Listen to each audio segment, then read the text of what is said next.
Hello guys and welcome to How to Socials. In this video, I'm going to show you how to stop people from sharing your post on Facebook.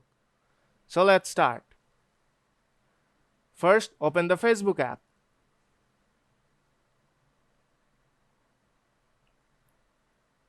Now tap on the three bars on top right corner. Scroll down a little bit, tap on Settings and Privacy, and go to Settings.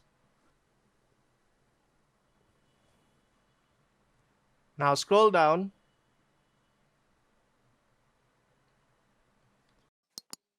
and tap on Story Settings. Now go to Sharing Options. Here you will see two options. Select the first one.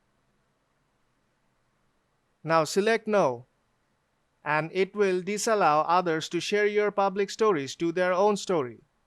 So if this video helped you out, don't forget to leave a like, and see you in the next tutorial.